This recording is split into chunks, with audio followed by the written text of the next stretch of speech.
the news of the Sedin twins retiring, but it does automatically change the dynamic moving forward and probably the plan that's in place from the top to the bottom of the organization. And I know you're going to get a lot more on that. Well, I guess in time. I mean, I think it's one of those things that, two great players. I mean, even you think about these guys are older guys right now, but they're 50-point guys in your team. I think they're the second and third leading scorer on that Vancouver Canucks team. Correct. In a team in transition. So, I mean, to lose those guys right now, it's certainly going to leave a big hole. And even though those guys were aging guys who may have slowed a little bit, you know what I mean? Maybe not the same step that they had, but great puck possession guys in the O-zone. Vancouver has a very good power play. And you know what? Those two are a huge part of that power play. So there's still some guys, they were contributing to that team still. So I think that obviously the Canucks are going to miss them. But I guess now you get some opened up salary and where that leads you to. But I mean, it's nice to say you're going to get this guy and that guy to fill those gaps in on the free agent front. But those are not easy holes to fill.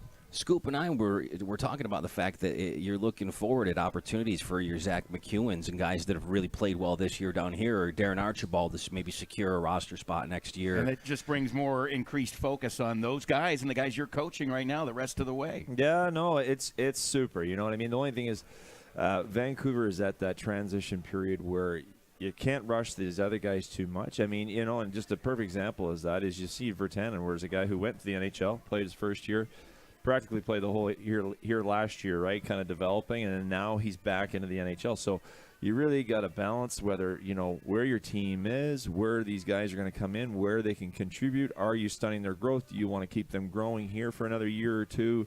What's the right process? What are these guys going to be ready for? And what can you get on the market, and what can you get to fill those gaps? Well, right off the top, a couple of solid answers from Coach Cull. Trent Cull is with us, Utica Comets Insider, ESPN Utica Rome at Swifties. We want to thank our sponsors. We've got to make sure we mention Swifties. We've got to make sure we mention Slocum Dixon Medical Group and Bud Light, Dilly. And Scoop, we've got something cool happening. If people want to see Coach Cull, we've got Facebook Live. So where can they find that? I know you've got the details on that. It's on the ESPN Utica Rome Facebook page right about now, I believe. We shared it right there. So Matt Page back in the studio. Employee of the month, by the way, for our company. We got to give him some love. Yeah. He's our glue guy taking care of business. But we got some breaking news. Maybe we got to get that out of the way. And Coach, literally, as you sat down, we got worried about Reed Boucher maybe taking a shot off his hand during practice today. Well, I'll tell you exactly what happened. We were in Springfield on Saturday. We had a little bit of time before our game. We finished up our meetings, and we're sitting there. So we pump on with our NHL feed through our computers onto a TV, and we're watching the game. We're watching Thatcher play. So we're excited, watching Sodner play, Arch, etc., Goldie, Goldobin, and then big games for those guys, too. It was really good, really good. So it's nice for us to watch those guys. We're heading into our game, and then Reed Boucher right near the end. I think it's maybe 2-3 minutes left in the game, and all of a sudden he blocks a shot, and you see Reed give her this one, and then all of a sudden the play stays in. You see then they pan to him as he's going off, and he's looking at it, and he's shaking it. And I know I've done that myself, and I'm like, oh, no. So sure enough, it's been released that Reed has broke his hand today. Can we address the playoff implications for the Utica Comets as far as that concerned? He had to clear waivers to get back down here. He could have been claimed. Clean up everything that we were talking about right before we come. It's just exactly what it is. For him, he's a waiver guy, so he has to go on waivers before he comes to us. And so what would happen if someone else in the NHL was to pick him up? They wouldn't be able to play for their team in the playoffs or the remaining of this. Say if he goes on waivers tomorrow or whatever, the remaining of the season. But he would just sit kind of stagnant with them. So now for us, I mean, the way I just sent a text to Reed the other night, say, hey, is in a good, bad way, how these things happen. His wife is pregnant. They're about to have their first child. It's I think the due date is this coming week. So it's great, an opportunity for him to be at home with his wife and hopefully everything healthy with their newborn child. And then I was looking forward to a run, and I said, hey, buddy, we're still looking forward to a run. So, it's one of those things that maybe we can get him back in 4 weeks, and maybe that takes us to the end of our first round of playoffs, and hopefully it's into the second round of playoffs. So it's just a matter of possibilities is all it is. There's a lot of reinforcements on the way, and I think the prospects look good for a nice run. 6 games left, already locked up a playoff spot. That kind of takes the edge off a little bit, but you still got to play, Scoop. Well, and we learned that Cole Lind is on his way here. And Rain and I were talking earlier. That's probably not the last young guy that we're going to have show up, is it? Or what do you think? I think it's more just depending on the timeline with everybody else who's playing. So I think Cole is one of those guys. He's an older guy. He's eligible. He's eligible to play for us next year. So I'm excited about him. I had Coach Cole in development camp. We were out in Penticton. So he's a good-sized junior. So just physically, he skates well, but he's a real kind of a hockey sense kind of kid, and he can set plays up. He's got a great shot. I'd like to see him be able to shoot for sure here, but he'll have a little bit of transition. But you know what? We're always in that transition. It's always fresh blood. That's what the season is. That's it's what crazy. We are. Yeah, it's always about fresh blood, And so I think that he'll come in, and I was just kind of penciling in my lineup today, looking at Thursday, and say I want to get this kid in here right away, and it's great because now we get to see him, or he gets 6 games of experience in the American Hockey League before we start playoffs. So it'll be great for him to get his feet wet. The other one was Lucas Jasek, PTO out of the Czech League. Huge numbers over there. Huge numbers. I mean, obviously it won't translate the same here, but it's pretty good. Because he's the same as Cole in the way he's playing junior there and came out of junior. He played for us in Springfield the other night. I don't know if you guys know, and he jumped right in, scored a goal. Scored a goal, 2 assists, 3-pointer. Yeah. He had. You know what? His first game was really good numbers. You're not going to go to the game and say, oh, wow, this guy blows me away. But, he skates well. He passes well. He's got good fundamentals. And for right now, I keep looking at my board. We keep losing players and players and players. And so I said to the poor guy, he flew in. He didn't get here till Friday night, in Syracuse, I think, till 7 or 8 o'clock. He gets to the rink at 9 o'clock. The doctors are picking and poking at him and seeing how he's doing and giving him a physical. Then he gets on the bus. He's just come from Prague, and then he goes to Springfield with us. And I'm sitting there talking to him the next morning. I said, hey, buddy, I'd really like you to play. Like I said, there's no pressure from me. I'm not going to yell at you. You're going to make mistakes. That's okay. But I just want you to get on the ice. This is a great time. We're dying for players. I said, we're in the end of 6 and 9. Our guys are tired. You know what? However you feel, they feel the same way. So if you want to get out there and just get this first one out of the way, that'd be great. He goes out there, scores a huge goal for us in the third period, has 2 assists. It was great. Really good. You don't see a lot of 6-5 games with this team. No, sir. No, sir. But, I mean, you know what? Sometimes you're playing these teams right now, and there's a team that's not making playoffs. Yeah. And they have nothing to lose, so they're not so worried about the back end right now. They're just worried. It's a natural instinct. You want to go, you want to produce, you want to do this and that. Maybe not as apt to back check or to do the defensive things. And so for us, I didn't think we were a team that could stand a chance because we had 9 more PTOs in the lineup or whatever it was. And you know what? Here our guys go out, grind away, and all of a sudden comes down to the last minute, and we score a couple goals, and it's great. Yeah. Well, I wanted to ask you about how that game was considerably different than the 2 previous, because you didn't get a lot of shots in those 2 previous games, but you got wins. And then all of a sudden you got both teams have 30 shots. Yeah. And I was going to ask you how much of that is the team you're playing and how much of that is you? Yeah, you know what? The last few games, it's been a struggle for us to, I guess, create more offensively, but we've had some really good starts. Put ourselves off, always got the first goal, always kind of got ourselves going for the last few games here, which has been really good. But you know what? We have such a different dynamic with some of these guys coming from the East Coast who are doing such a great job, but we're trying to adjust them in. We had a big review. We had a huge systems review the other day before we played on Thursday.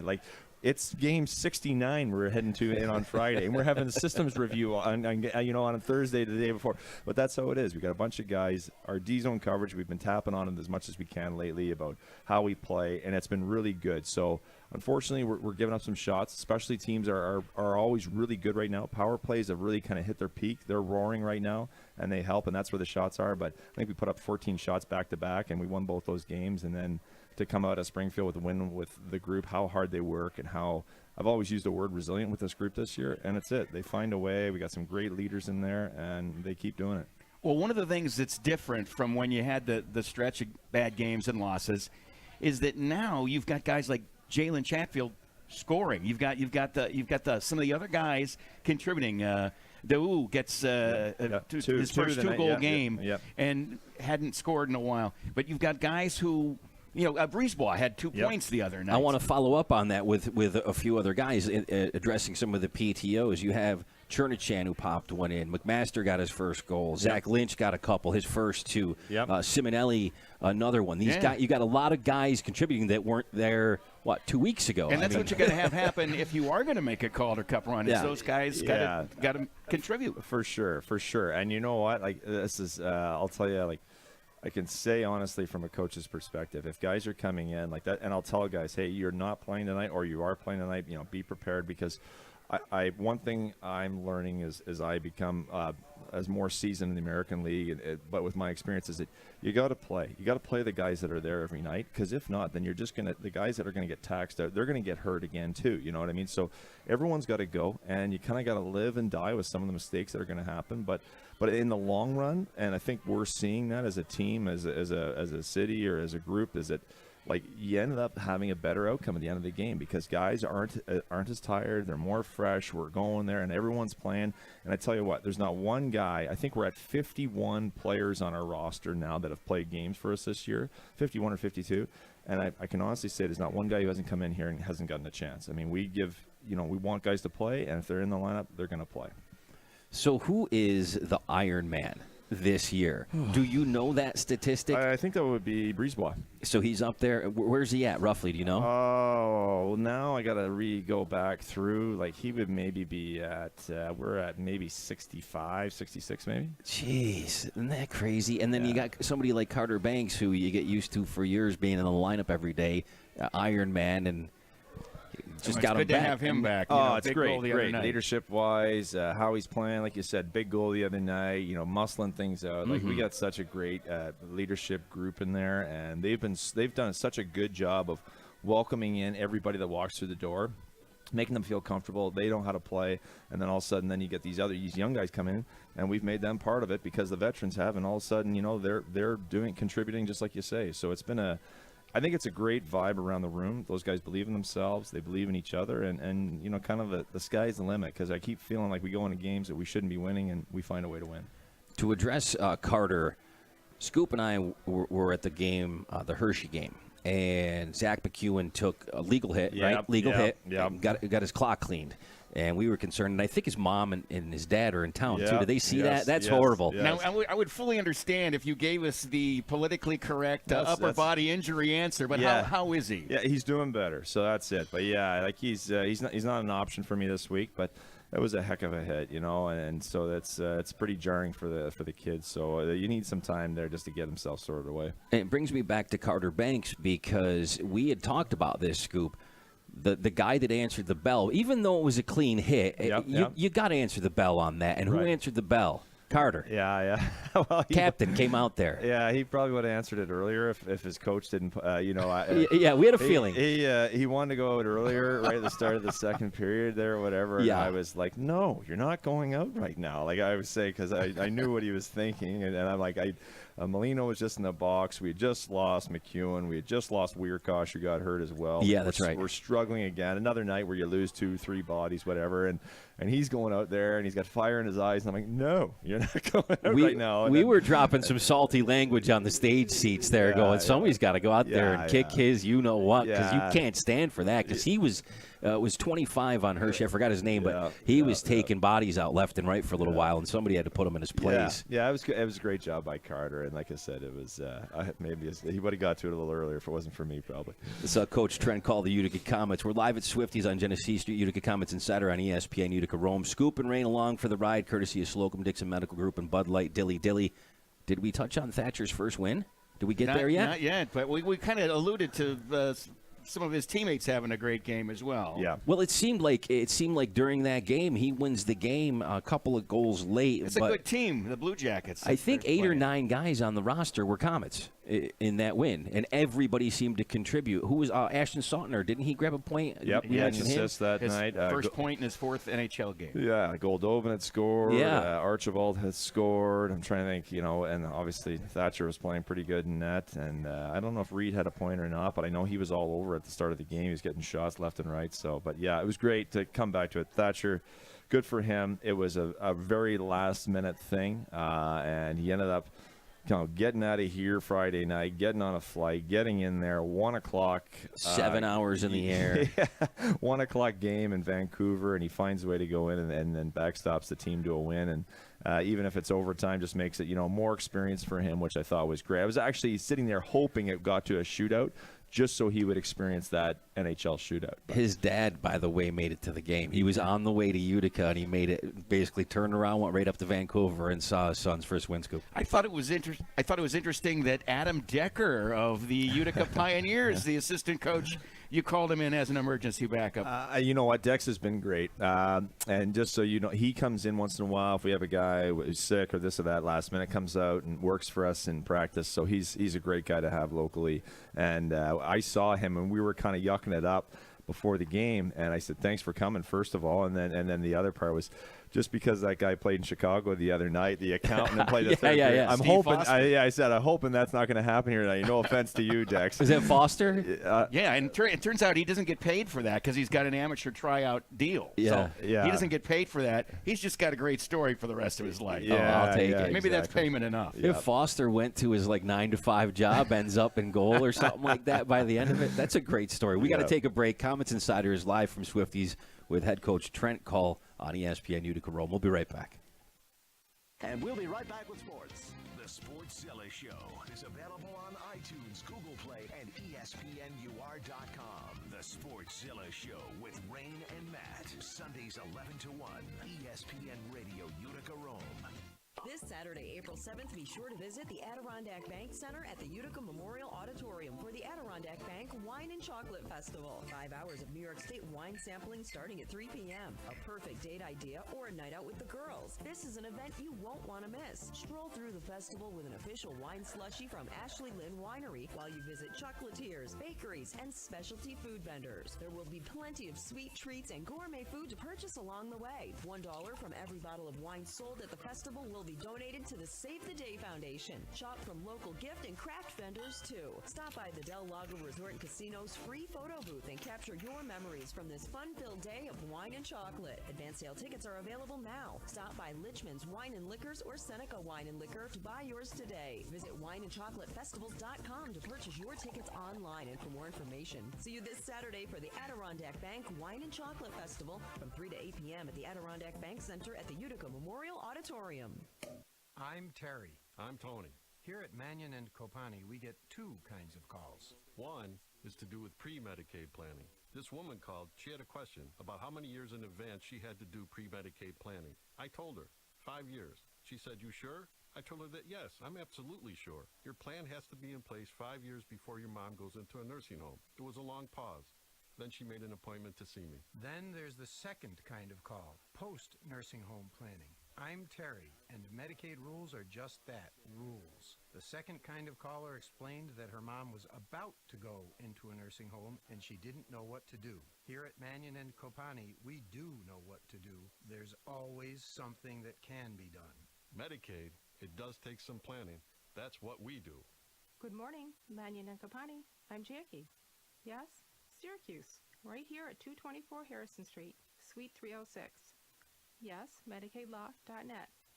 You're welcome. Ferris, they're the commercial mower specialist. It's a bold statement, but with their innovative features, heavy-duty, no-nonsense construction, and unsurpassed reliability, it's one they're able to back up, which is why Ferris is the growing choice among landscape contractors and discriminating homeowners. And when you visit Clinton Tractor on Meadow Street in Clinton, you'll see how the Ferris commitment to quality can help you. Take their patented four-wheel suspension systems. These systems absorb bumps and jolts for a more comfortable ride, keep constant pressure on the drive wheels for a more secure ride, and cause less wear and tear on your machine for a more reliable ride. And because you're not slowing down to compensate for those rough spots, you'll mow more lawn in less time. To see the complete line of Ferris mowers and find out which is best for you, visit the Caledona family at Clinton Tractor on Meadow Street in Clinton, or you can visit them online at clintontractor.net.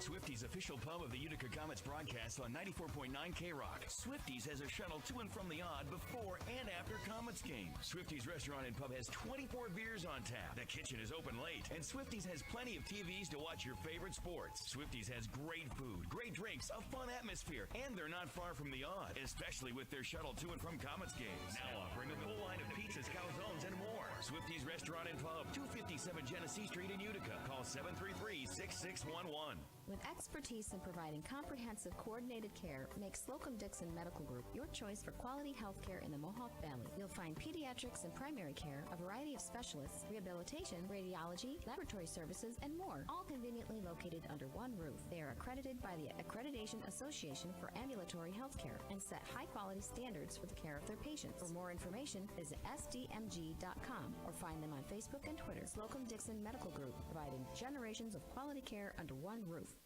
Broadcasting live from the BMW of Utica Studios, this is ESPN Radio Utica Rome. Broadcasting live from Swiftys on Genesee Street, it's Comets Insider. From down there on the ice, who do you think really made a difference in the first period? Definitely the hockey players, Chrissy. They were the ones who got all the scores, and then you got the goalie wearing every pad in the world and baseball gloves. He's working very hard, too. This is Comets Insider with Rain and Scoop. Scoop, Rain, and Coach Trent Cull of your Utica Comets here live from Swifties, brought to you by Slocum Dixon Medical Group, Bud Light, Dilly. And Swifties is the place where you can take that shuttle to and from the great game. For Friday night, you're coming to see the Marlies at the Odd, the ABC. Come here, they'll run you down to the game and run you back to Swifties before and after. But Thursday, Coach, you've got an 11 a.m. game in Toronto. That's unusual. How does that affect your preparation? Anything special you're going to do with the team? That's an early start. Yeah, for sure. We're just going through it today, this morning, and me and Jason King were just saying, obviously we travel up the day before, and then that morning it'll be like kind of a breakfast for the boys, 6:30 to 8:30. We'll have an 8:30 a.m. meeting at the hotel. Then we'll jump on the bus and kind of drive over there. So it's kind of I think trying to focus the guys before the game, but I don't think anybody's really normally ready or played, but we played in Rochester actually earlier on this year, I think at the same time. So it's one of those things, sometimes it's not bad. You get them kind of dialed in, and then from there it's early, and the great thing about it is for us that it is a bit of a long trek, so it's nice that we can get home. It's a 5 hours, so we get home at a decent time. Well, the game's on the NHL Network, so I didn't even know that. There you go. The guys got to be excited about, they're going to have a lot of eyes on them. Yeah, I didn't even realize that. There's a talking point. point. Thanks, boys. You're giving me the scoops now. There it is. We'll get you set up and ready to go. Give them a little extra motivation. Yeah.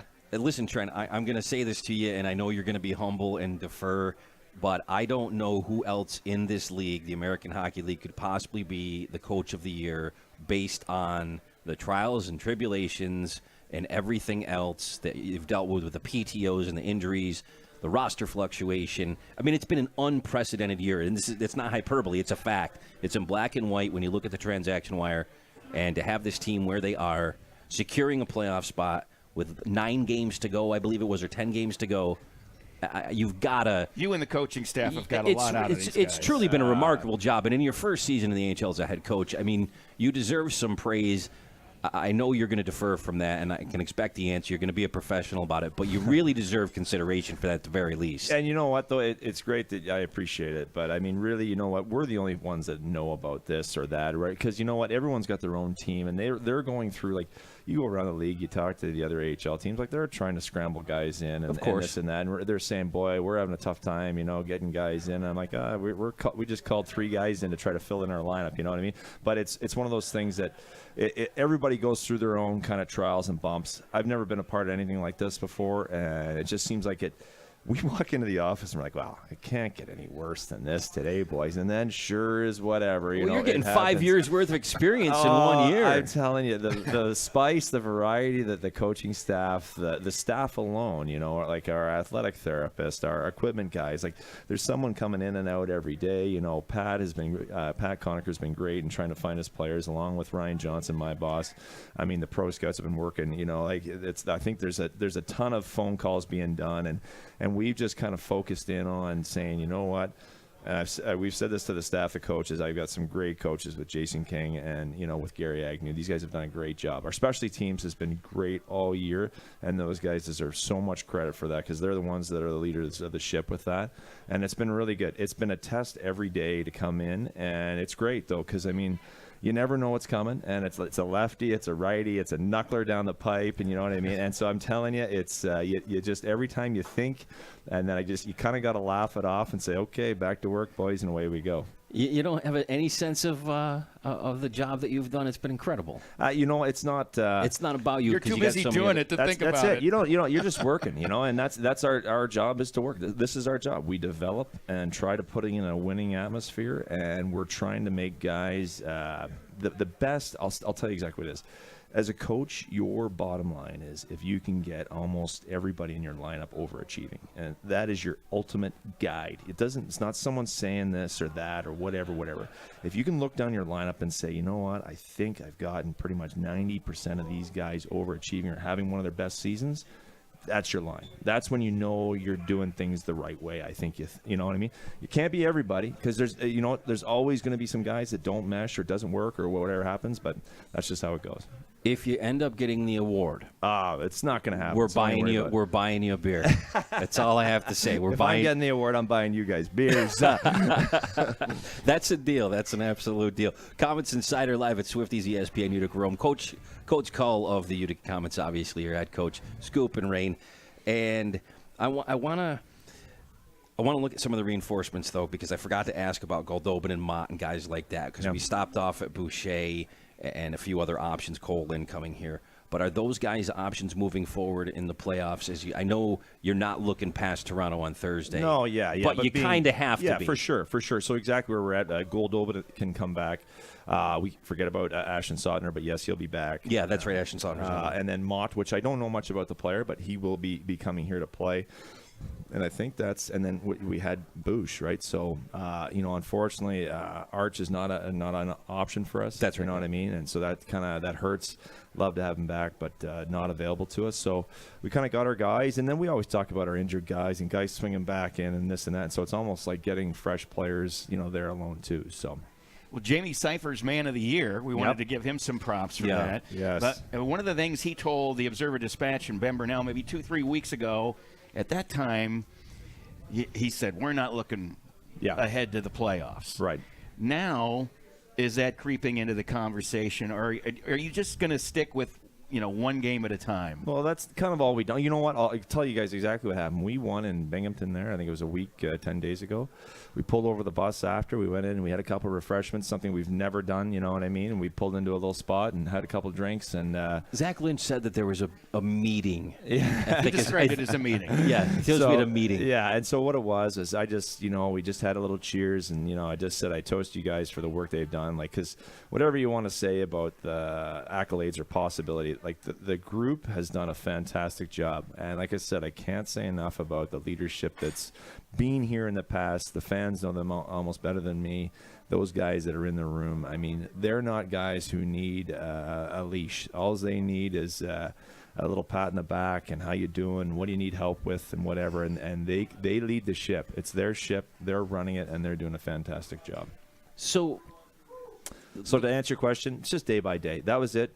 High five. Let's go to work. We had a thing today, a little bowling thing. We bought all the significant others, some flowers. We had some lunch, whatever. Just, again, Vancouver. It was a Vancouver appreciation because Vancouver just wanted to say thank you to everybody for, staying focused, working like dogs like they've done all year and just done a great job. And it's a family kind of atmosphere, and that's why we kind of try to want to make it. And we just wanted them to, everyone a part of it. We hope that we're all doing it for another 2 more months, and just wanted to appreciate everybody for it. You've got some pieces in place that really, I think, build a team that can have a deep run in the playoffs. You've got that type of goalie. You've got some key guys on defense. You've got a few guys that can score, and especially you got a sniper like Goldobin coming back. That's only going to help. Things like that. I think there's strategic pieces, and obviously you got a game plan. Every team you might be playing progressively throughout the playoffs is going to be different, maybe a different style, and you'll key on certain guys or certain strengths of our team. Right. But I think that the team is built for the playoffs. I think it's got some size now, Yeah, and great goaltending. Yeah, that's what I'm saying. He said there's some great pieces. I mean, we certainly have missed Philip Holm. I'll be honest with you. You know, that power play guy. But then Patrick Weirkosh has stepped in and has been doing a fantastic job since. And so our depth isn't what it was. And I'm just being honest with you, with losing Arch, etc., whatever. But you know what? I think we're more a team that I don't know how you coach against us because we don't even know what our lineup is from night to night. You know what I mean? So it'll be interesting to see how it goes in playoffs. It's not like you shut down one line. Or something well, like but I mean, you know what? Here's the other thing: is let's be honest too. We're coming in under the gun here, and we've got the top two teams are pretty good teams. It's Syracuse, and Syracuse is the most winning team I think in the league since Christmas or whatever. Toronto has been on fire all year. They're the only team with over 100 points. So I mean, we have our hands full. There's no doubt about that. But you know what? It's going to be a great experience. We look forward to the challenge, and we're hoping that we can bring our best, healthiest group together at that time, and we look forward to it. I get the sense the label players coach works for you. Every player that has come through here since October, in the beginning of the season, raves about the character in the locker room, but specifically when they talk about the coach, it's your communication skills and your ability to adapt in the locker room to all those different personalities, and obviously an exorbitant amount of them this year. Yeah. Where do you get that skill? Is that just who you are? Is that something you've learned? You seem to have really you've succeeded at doing that. Players love playing for a guy that they can talk to. I think the other thing is too is that there's a huge accountability in our room, and like when I'm showing video or we're talking about, I'm showing it about the best player on the team or the player who had the worst night, the last night or whatever. There's no I guess favorites or worse or this or that. It's just we're just talking how we're going to make our team better, and I think that's what it's always been about, is our team and our group and how we better that group. I don't know. I don't think that there's. I'm just working. I don't know however it's working. Like I said, I think there's a lot of great contributing pieces there for sure. So, I mean, like I said, we're just working and doing what we do, and then hopefully if there's a good outcome, then that's great. One of the compliments we've heard about you from players and coaches alike is that you have a knack to make adjustments in between periods. You've got a knack at giving a player a small piece of advice about a certain small part of the game, his game, that makes him a better player, and they seem to be getting it and listening to you. And it's not just a Brisbois who's played 60 games. It's the guys that have been here 3 or 4 games. After seeing them a couple times, you have the ability to find that one piece that makes them better or overachieve, to use your words back to you. Yeah, you know what? I think it's the group. We play kind of a way that everybody – I've tried to make it as simple as possible for the group to play, so there's not as much reading. And then the audibles that they do are them being hockey players, which is the best part about it. So we have ingrained and entrenched and done through how we want to play and the culture and what we want to do and our habits and how that goes. And now they're doing it on their own. So the guys come in, they see how it's done, they're just jumping in. So, and I mean, I guess the other thing is I've been in the American League forever. So, I mean, it's easy to see. It's easy for me to coach because I've been around it so much. It's just like you guys going to work every day. That's the same thing. I'm going to work on the bench. The only time I'm getting heat is with a ref or this or that sometimes, but it's just like watching your work, right? So it's easy to kind of, as things kind of go along, for you to adapt. I think it's funny that you just did what so many players and coaches we've talked to this year have done. When we've tried to give them a little accolade or a little credit, you credited the team. You credited the rest of the guys and the great job that they're doing. And that speaks to the quality of team play that we have going on here. So congratulations. You've done a great job.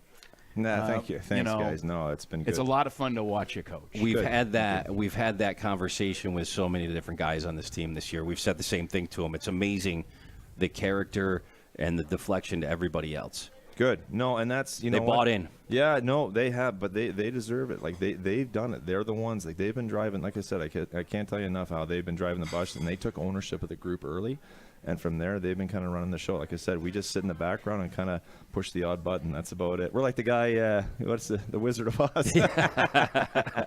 I think we were told we have to take a break, right? Well, thank you for doing this. Oh, we know thanks you've for got having some me, places guys. to go. And we've got to get Trent Cull back to being a dad. I think one of the Cull kids is somewhere that you got to go retrieve him. That's right. All Thanks, guys, for having me. We'll take a break. It's Comets Insider live from Swifty's. We'll be right back on ESPN Utica Rome. Scoop and Rain together on Swifty's. Genesee Street. We covered all that in the rejoin back here on ESPN Utica Rome. Trent Cull was our guest. Got him for a couple segments. 3rd time this year. I love talking to him. Well, his energy is infectious, and the players can't help but feel that. And I think certainly that trickles down to all those guys, and the tenor of him as a teacher and a coach, it permeates the whole team, coaching staff, and really with this PTO, ATO stuff we got going on, he's done a remarkable job this year. He's getting, like he talked about, he's trying to get 110% out of 90% of his bench. He's doing that. And it's funny, he won't say it, but his players love him. You can tell. Every time they come through here, every guy that they love comes him. through, They love their teammates. They love this whole culture that's been created here, and that's a testament to Rob Ash, Trent Cull, everybody from the top on down. Fact of the matter is, too, he wouldn't say it because obviously he wants to foster the team atmosphere. But we were talking about Cole Lind. You brought up Cole Lind a little earlier. He's coming over from the Czech League. He's reinforcements for these last 6 games, starting with the Toronto game at 11 on Thursday. Then they come back here on Friday. And then we've got the Crunch, by the way, Syracuse Crunch. Got 2 more games. 2 out of the last 6 are against the Syracuse Crunch. There's a home and away involved in this. But Cole Lind has 56 assists, 39 goals in 58 games. And no, he's probably not going to be necessarily up to speed fully and have that completely well-rounded AHL North American game. But when you got a kid that can snipe like that, and you got a team that, what was it? We brought it up 14 shots 2 games in a row, having a hard time getting shots and scoring goals. You're kind of going to be happy to have that. And if that's an option moving forward, and then Goldobin, who is clearly an elite-level scorer at the AHL level, I think having a couple guys like that, he's got to be happy. It's going to make his job a little easier. It's got to help. And 2, you're getting, as I mentioned earlier, you're getting scoring out of the guys you're not used to necessarily seeing it from. You know, you expect Michael Chaput to score, but you're getting, Adam Comrie is contributing with assists, and you've got guys like, Lucas, who just came in the other day, and these guys, Jalen Chatfield, these guys are scoring. They're getting goals. They're getting points, and that is the key to a nice long run in the playoffs. Every team you see that wins a Stanley Cup has those guys, those muckers, and those guys who contribute and score big goals at big time, and that's the key to having a nice long run in the playoffs. And don't forget, we all talk about the guy who just got his first NHL win. Talk about Thatcher Demko. He's a guy who has proven when he gets hot, you cannot score on him in this league. But you forget about, and we often forget about Richard Bachman, who had some amazing success with Oklahoma City with the Barons a few seasons back when the Comets made their Calder Cup run. But when you got a backup like that with ample NHL experience and playoff tested, that's a nice guy in case something happens that you can fall back on. Most teams in this league don't have 2 guys in goal like the Comets do. They always have seemed to have had solid one or a solid pair in goal all 5 years. That's always been generally a strength. And Richard Bachman's really come on in the last part of the year. I think he took a while to warm up early in the season. Well, 1 goal against Hershey he gives up. Yep, he won that game for him. If we get those kind of performances out of him when we need him, we're going to be in good shape. And Thatcher Demko as well. You may have heard Coach Green from Vancouver talk about Thatcher Demko in his post-game remarks following the win over the Blue Jackets, and he talked about how Thatcher was really strong through December, had a little bit of a lull after Christmas, and how he played through it. And obviously, Coach Green thinks the world of him, and we all do too. I think we're going to get a very strong playoff run out of him. Yeah, I think that there's a very good chance this team could make a deep run. And we got some big games coming up. I mean, you got 2 with Toronto, then you got Syracuse, and then it's Syracuse again the Friday after that. These next 4 games, key. Guys, we would like to – I would like to catch Rochester. And I think we talked about this last week too. The North Division the Comets are in, all 4 slots in the playoffs are locked up. And look across the American Hockey League in all 4 conferences, nobody else. Lehigh Valley was the only other team, as of the last time I checked, that has secured a playoff spot. Yeah, absolutely. It just speaks to the strength of the North. And I'm curious to see. I'm going to be following my Twitter feed on Thursday because some people are going to be watching the Comets for the first time on the NHL Network that haven't seen them, and they're going to, get a look at some of these guys. I'm curious to see what some of the Canucks fans think. Rochester has been owned by the Comets this year, by the way. If you want to look ahead to potential matchups, literally own them. I think they have one win all year. For some reason, specifically Thatcher Demko, he probably plays better against them. I don't know what it is about the Rochester Americans, but he plays better against them than anybody else. We've proven that we can clearly play with the Syracuse Crunch, and they are having an outstanding season. They're up to 42 wins, I believe. They just broke a 7-game winning streak. So there's been a 7-game winning streak, a couple of 9-plus game winning streaks for Syracuse, but the Comets are clearly a team that Syracuse doesn't necessarily like playing against. Yeah, and really when you get to playoff time, you know, whatever you did in the regular season against Rochester or Syracuse, doesn't matter. You're starting with a blank slate, and I think series with Rochester or Syracuse or Toronto, those will be wars. Those will be a good series. You get a lot of talent on those teams. Yeah, there's, and it clearly is. It bodes well for the future when Chatfield scores, or when Michael Chaput comes through and has the game like he did against Rochester with 3 points. I mean, he literally, without him, you don't win that game in overtime. That's another thing. They've played a lot of overtime games, and they've really proven that's a playoff atmosphere. When you get into overtime, I mean, the next person, or the next team that scores, I should say, wins the game. All right, we got to take a pause. We got the cue from the employee of the month for this company back in the studio, Matt Page. He gets some more love. Comets Insider live from Swifties. Scoop and Rain. We'll be right back to wrap things up on ESPN Utica Rome. Broadcasting live from Swifties on Genesee Street. This is Comets Insider with Rain and Scoop on ESPN Radio Utica Rome. Live from Swifties on Genesee Street, brought to you by the Slocum Dixon Medical Group and Bud Light, Dilly Dilly. Comets Insider on ESPN Utica Rome. Of course, on the stream and the app, ESPN UR.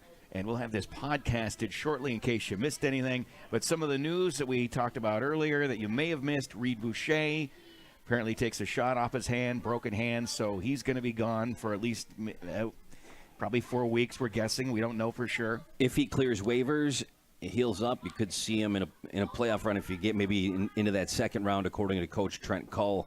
So fingers crossed that happens. Thatcher Demko coming back after his stint with the parent club, the Vancouver Canucks, and getting his first NHL win. And Cole Lind signed to an amateur tryout contract, so we'll be seeing him soon. We'll see him. We could get Goldobin back for the playoffs. We can get Mott back for the playoffs. We can get Ashton Saltner back for the playoffs. So there's reinforcements, and some guys that are out and injured right now could get healthy, as Trent Cull said. Get these guys healthy. You got 6 games in about 2 weeks to do that. You got a great goalie tandem. Good things can happen. 6 games left. The playoffs on the way. Coach, who was with us earlier, so that's one of the reasons you want to listen to the podcast if you're just tuning in now. But 6 games left, and then it's the playoffs. And he says they're still not really looking ahead to the playoffs. But I can understand that, really, when you look at it's Toronto, Syracuse in the next 4. Yeah, it's they've still got to play. I mean, and you can. Those are like playoff games. You can still change your position where you head into the playoffs, who you match up against in the first round. I don't know. I think if all goes according to plan, or I should say, if somebody gets hurt, then you bring Decker back from Utica College and he takes you through. Watch, it's a Hollywood movie, man. I'm telling you, stranger things have happened. Yeah, I mean, I thought that was kind of cool. That was like our own little Steve Foster story with the Blackhawks. But of course, Adam didn't get into the game. But it's kind of neat, you know. And the more I'm reading about Steve Foster, I guess he'd actually been at like maybe 12, 15 Blackhawks games, but had not suited up. Yep. But suits up. You know, he stops 7 shots. Dude plays in a beer league to stay in shape. In the third period.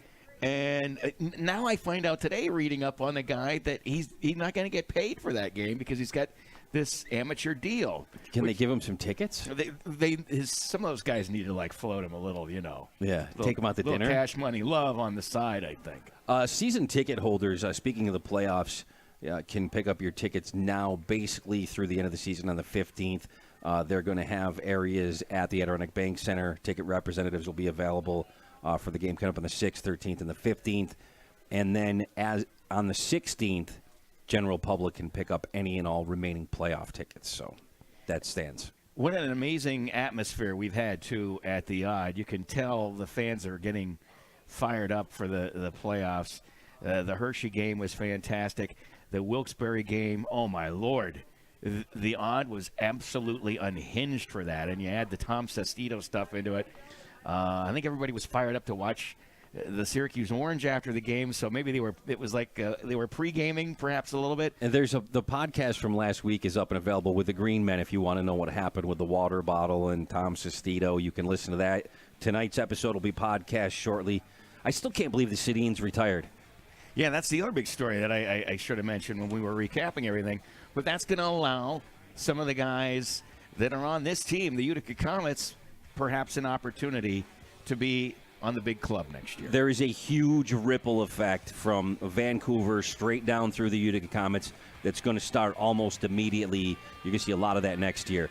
I'm Rain. That's Scoop. This is Swifties. We'll be back here again next week, courtesy of Slocum Dixon and Bud Light Dilly Dilly. Other than that, we're out. Scoop. Go Comets!